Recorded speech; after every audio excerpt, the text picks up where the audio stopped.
Good morning. My name is Ralf Dazert. I'm head of intelligence at SuperYacht Times, and I'm here with Marijn de Waard, the founder and owner of SuperYacht Times. And today we'll be hosting a webinar about subject of selling superyachts digitally. And we have with us two seasoned, experienced brokers, if you will. It is Kevin Ralph of Worth Avenue Yachts and Alex Clarke of Denison. Gents, maybe I can give you each a turn to briefly introduce yourself to the audience. Yeah. Well, thank you for joining. As Rolf introduced me, I'm Marijn de Waard, founder of SuperYacht Times. The Palm Beach International Boat Show unfortunately didn't go ahead, but they had a great initiative to do a virtual boat show. And as part of the virtual boat show, we'll be hosting a seminar. And so thank you guys for joining. I think, Rolf, we can get started. Sure, let's go for it. So maybe the kickoff question is then, well, right now we are seeing a shift towards, well, I'll call it virtual yacht marketing. So things like virtual boat tours, virtual boat shows. Maybe each one of you can detail what your company is doing in that area at the moment. So, yeah, happy to start. You know, Denison we're already very digitally oriented, so we haven't really had to shift too much of what we've already been doing. One thing that we have increased quite a bit is doing our virtual tours for our listings. We now have over 125 virtual tours, and we've actually on the website done a specific button now or a drop-down link where you can actually connect to a page we have designated for virtual tours. And this is covering everything from our larger boats, down to some of the smaller boats that we have listed for sale. So we've really been covering every aspect of the market. So that way, if a buyer comes in, it's not just specific to a certain size range, it captures our full audience. We've done obviously increased that. And then already to begin with, we have a pretty expansive virtual, or I should say video walkthrough library with over 300 video walkthroughs. And the average of those are over 10 minutes long. So it's not a short little, just a highlight video of the boat. It's an actual walkthrough of the entire interior, exterior, and we combine that with video footage of the boat underway. We've got really great engagement with that. So that's something that we had in place before and we've just expanded upon. And it's really just to show our clients that, creatively we're thinking and outside of the box and trying to do everything we can to get attention to their listings in these obviously uncertain times. okay, cool. Thank you. Kevin? Yes, likewise, we're doing both virtual tours. We're also making appointments to do tours virtually as opposed to a virtual tour, as well as walkthrough tours. So again, a lot of digital content. We think that this is something that will carry on after this particular crisis may be over. Going forward, feel that more and more people will use this as an initial tool to weed out boats they either wish to see or don't wish to see. So we think this will be a paradigm shift in the way we do business. So do you think that as a broker, you will have to travel less because you will do more initial screening of yachts from behind your screen with a client? I think initially, certainly, a lot of people are going to be traveling less. And yes, I think we'll be traveling less, and more business will be conducted virtually. Before, when trying to see boats in far-flung places, we used to jump on a plane. Now everyone's realizing that you can actually do a walkthrough without having to jump on a plane.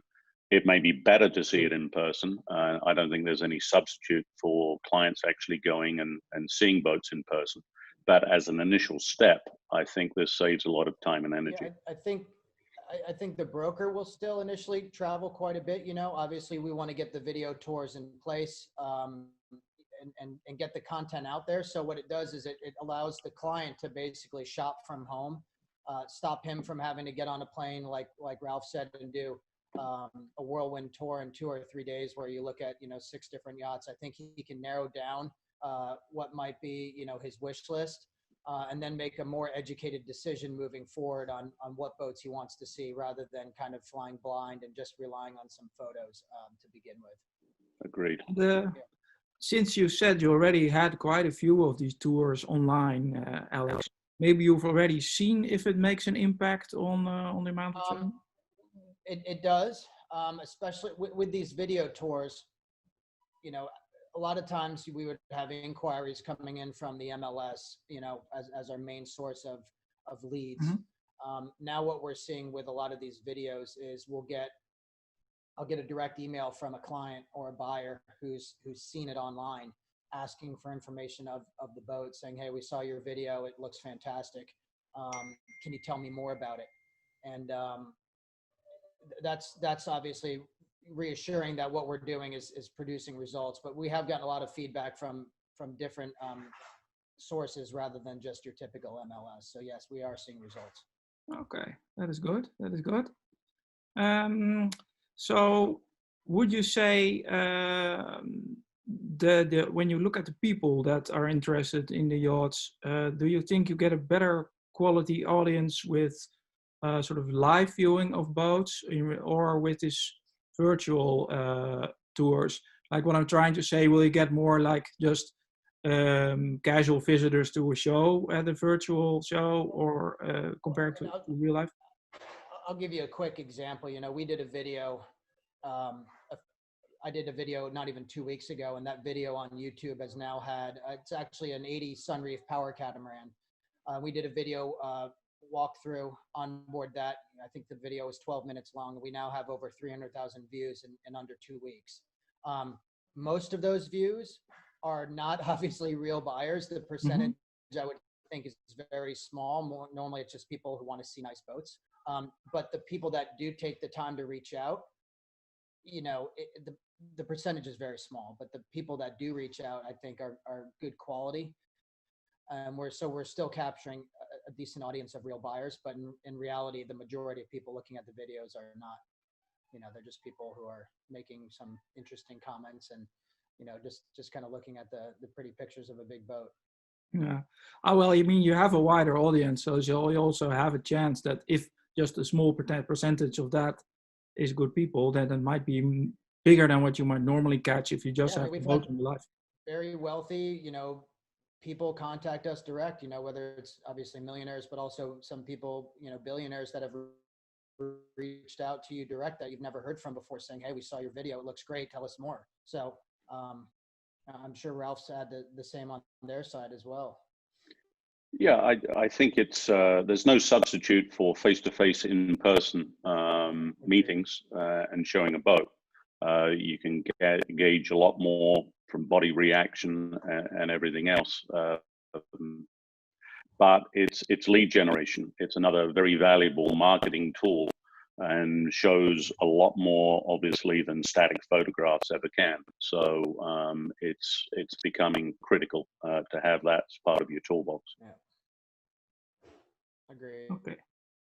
And if we look at the current state of the market, I think slowly parts of the world are opening up again, and like giving tours of talking people through a yacht is very well possible. But is it also possible to go to the next phase of trying to close the deal? Is that possible remotely or not really? It's not as common. I think ultimately, a client is going to want to go and see a boat. I'm in the process of closing a boat remotely with a client that's never seen it. So it does happen. But I think like Ralph said, the next step, and to backtrack a little bit, what I've seen is, I've probably got a dozen deals I'm juggling right now. I've closed a couple, but a lot of them are waiting to actually be able to have the travel restrictions lifted so that buyer can take the next step, get on board and make the final decision. So I don't think we're going to be able to skip that.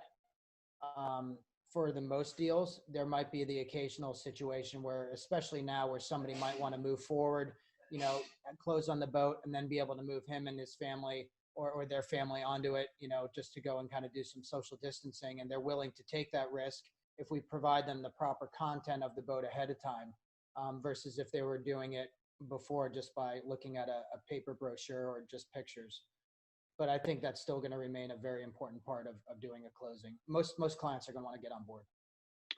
Yes, I would agree. I mean, I have in the past actually closed on boats without a client seeing the boat, which is highly unusual, but does happen even in normal times. But the vast majority of buyers are certainly going to want to see the boat physically, although again, I have well, it's been delayed and has been frozen. The boat's in Italy.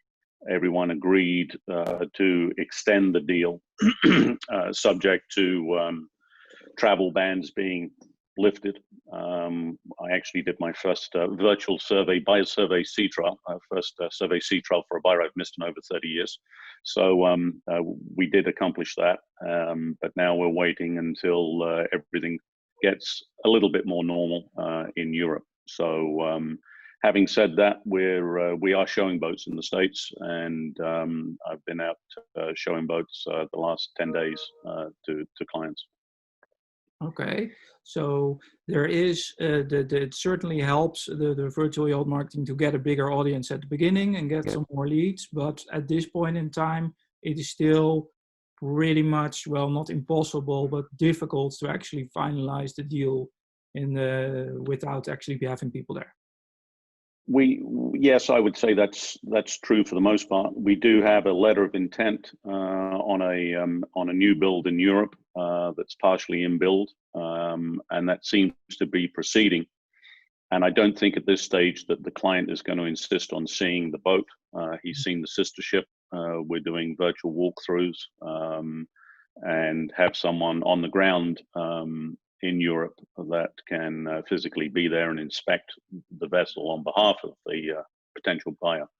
But so that may actually be totally virtual, but I think that will be the rarity. Yeah, I think a new build is probably a little bit easier to close virtually than a brokerage boat, just because obviously if it's an older boat, you want to see how it's been taken care of. You know, I personally closed on a new build. Also in Europe, I believe it was last week, from the start of the client contacting us to the completion of the signed letter of intent with a multi-million-dollar non-refundable deposit was under 10 days. Wow. And the client had seen the sister ship, just like Ralph said, so he was familiar with it. We were able to provide video and you know, pictures of the sister ship, and it went extremely fast. And much in part is because of the you know, we worked with the Italian design firm who was able to provide some interior renderings of what they proposed, and again, went extremely fast. And that boat will be delivered later this year, as it's already under construction. I mean, that's a very positive thing to hear right now, because of course at SuperYacht Times we also see that deals seem to be a bit slower. Is it like more the exception to the rule at the moment that you have a deal like that? I've never seen something like that happen before. And that was an American client, an existing yacht owner who wanted to go bigger. We obviously negotiated a very favorable deal on his part. And that's what the client was looking for. He had looked at a couple of other options, you know, without me, with, you know, just kind of going direct. And the flexibility in the yard was able to get him to commit very quickly, and he did. So I think it's a combination of, because I think we find a lot of people right now and are looking for good values. I think the market values are still holding strong. It's nothing like 2008 where you're seeing huge drop-offs or big discrepancies with the same model of boat, some being priced high, some being priced low. I think everything's pretty consistent. You might see a little bit of flexibility in the value of the boats, maybe an additional 10 to 15%. But in this case, the client was specifically looking for a good deal, and we were able to do that. And besides selling yachts, of course, there is also listing new yachts for sale. Yep. Do you think a lot of clients are now waiting to list their boat because it's hard to do photos, to inspect, to write good specifications, all these things? So do you think more yachts will be listed when the world opens up again? After you, Ralph, go ahead. Yeah, I think some clients are waiting to see what is going to unfold. I think there are a lot of buyers that think the world is going to be awash in boats for 50 cents on the dollar. I do not think that that's going to materialize. There may be a few clients that have to sell their boats, but I think they will probably be in the minority. So, like Alex, at the moment, I don't believe we're going to have a massive reduction in the selling values and selling prices. So time will tell, but there's definitely a lack of inventory. We had that going into this situation. It's very evident now that there is a dearth of late model boats on the market. Yep. Okay. Yeah, I would agree. Yep. I think once again, everything's still kind of up in the air, but I think once, the health concern goes down, we don't get a second wave, travel restrictions are lifted. I have a lot of clients that are kind of in that holding phase. And once those restrictions are lifted, they're ready to travel and move forward. So I see, again, if everything goes positively, I see a very active third and fourth quarter. I think for our industry, it's going to be important that you have the Cannes and the Monaco show in Europe leading into Fort Lauderdale. I think that would encourage buyers. I think those are going to be very active shows this year. So once the restrictions drop, I think clients are going to travel, deals are going to happen. And I think those deals that have been kind of on standby are going to happen faster than if you're just starting fresh on a typical 30-day closing period. I think they're going to move faster because all the due diligence has been done now. So, but even if you have a very active third and fourth quarter, surely that wouldn't make up for whatever you're losing right now. Or do you think there's so much pent up demand that it could still kind of make a good year? I think it still could be a good year. My year is already better than last year, and obviously there's the new build to thank for some of that. But we're starting to see an increase the past couple weeks. I think last week we had 10 closings. The week before that we had 9. So we're starting to see, and again, these are not all larger boats, but in general, we're starting to see an increase in closings, which is obviously encouraging. And hopefully, I think at least in America, as we start to open up, I think we're going to see a lot of American buyers starting to close on deals relatively soon. Yeah, I agree. There's definitely been an up ramp in interest, and interestingly enough, some boats that have recently come on the market here in the US have gone under contract pretty quickly, including a 112-foot burger that came on the market about 3 weeks ago. Has already gone under contract and surveyed and sea trial. There's another boat, 50 plus meters, likewise came on the market less than 2 months ago in the middle of this, and I believe that's also under contract. So it's interesting to see that there is still pretty strong demand, certainly for good boats. And do you see that clients in US or in Florida are looking more locally now to boats instead of all over the world because they might still be able to visit the boat in Florida? Yes, absolutely. And unusually for this time of year, because of a lockdown everywhere. I mean, there's virtually nothing open, including the Bahamas. There's a lot of boats, there's a lot of hardware that's parked here in Southeast Florida at the moment. So actually, and some of those have been forced to go into the foreign trade zones. Yeah. Because they've expired and can't get out and can't renew their cruising permits, et cetera, or boat show bonds. So they're going into the free zones and are being shown. So there's a lot of inventory here right now that wouldn't normally be this time of year. They would have already left for the Med.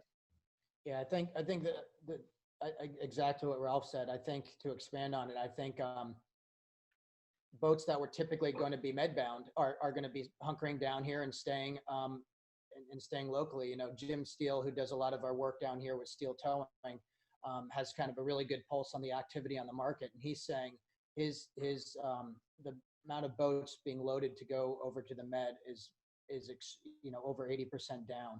And so for us here, it's great because the inventory stays locally. Like Ralph said, the free trade zones have been packed. Essentially, boat show bonds, you have 2 options when your boat show bonds revoked, or so you can clear out and clear back in, A problem with that is you can't clear out because there's nowhere that's open. So you can't go to the Bahamas and then come back with your bond lifted, or you pay duty on it. And then the third option is you go into the free trade zone. So right now, I think the free trade zones, Ralph, is probably on maximum capacity. You know, those slips are in high demand. And once those non-US duty paid boats are in those free trade zones, it's fair game. And, you know, I mean, you're up in Palm Beach. I believe Rybovich has been stacked, you know, not just are they full, but they're stacked, you know, stacked deep in their marina with Right. boats. We're seeing Lauderdale Marine Center. They're at capacity right now. So a lot of these larger boats are not going to the Med anymore. They're going to take advantage of the time, either do work on board or stay in the free trade zone. And that's good for us here. Because what is the expectation? Is it also on your end of the Atlantic that also the sort of summer or the charter season that is over for the foreseeable future? I think. I mean, I was talking to Ralph's colleague the other day. I did a showing with sorry, not with Ralph's colleague, but with Mark Elliott, sorry, who we all know well. And he was saying he's still planning on going up to Newport. He's still going to be up there. The docks are still full there. So I think you're still going to see New England season. I don't think the charter market's going to be as active. But I think a lot of people who are yacht owners are going to be enjoying New England. Okay. Yeah, we actually wrote 7 charter contracts last week. Interestingly enough, a couple of those were in Greece for August. But the rest of them were New England and the Bahamas later on in the year. So, and one of those was, or actually 2 of those, on a 55 meter that normally goes to the Med and is staying on this side of the pond. And we're actually writing charters on that locally. Okay, so still some deals. Because do you think also maybe some owners will put their yacht up for sale now that they basically had to say goodbye to their charter income for a considerable period of time? I mean, they might not be willing to support the boat any longer. I think you're going to see that on occasion, yeah, for sure.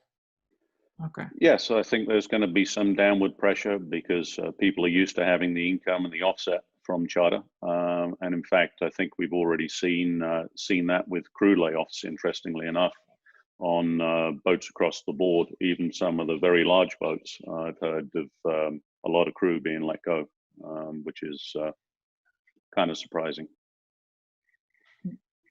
And what I was thinking, when you look at your companies, and you probably can't give details, but is there for the future, will the investment in virtual yacht marketing, do you think it will be further stepped up or kept the same, or reduced again once the market turns back to normal? What do you think? We've implemented our own virtual boat show, and we've been doing it rather frequently. I believe we've done almost 4 weeks in a row now, and each one's been very successful. So I think we will continue to do it. I don't think we'll do it as often, but I think we are definitely going to make it. Yeah, I think it's virtual tours and virtual marketing will become the new normal. I think there will be more and more companies will have to do it as it becomes more common practice across the board.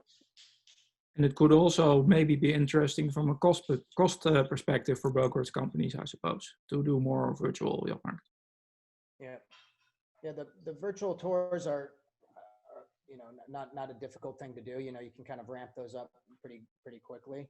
The video tours, obviously, it takes time for us, you know, for a broker and the video crew to get there and actually do it, or the independent crew to go do it. I think it's going to make the brokers more active. So instead of just sitting behind a desk, which I think some brokers do, I think this is going to, you know, you're going to want to get out there, work harder on behalf of your client, you know, whether that's doing a FaceTime walkthrough, like what Ralph said, or, I mean, like Ralph said, doing a virtual survey and sea trial. So I think you're going to want to, you know, show maybe more, maybe a buyer or a client's going to expect more out of the broker, being proactive. But I think all of them combined is going to lead to a new normal in the industry for sure. Okay, so that's interesting. You expect it to remain in place significantly. Yeah. You too as well? And what kind of, oh, sorry. Sorry, carry on. Sorry. No, I'm after you. Again, I think that I certainly wouldn't expect to be doing too many buyers survey sea trials remotely. I would most definitely have preferred to have been there, but obviously couldn't travel to Italy to accomplish it. But from a marketing perspective, initial marketing, certainly virtual tours and walkthroughs will become the norm. Okay. And if we are here in the virtual Palm Beach boat show, what advice would you give a digital buyer right now? Advice to a digital buyer. Yeah.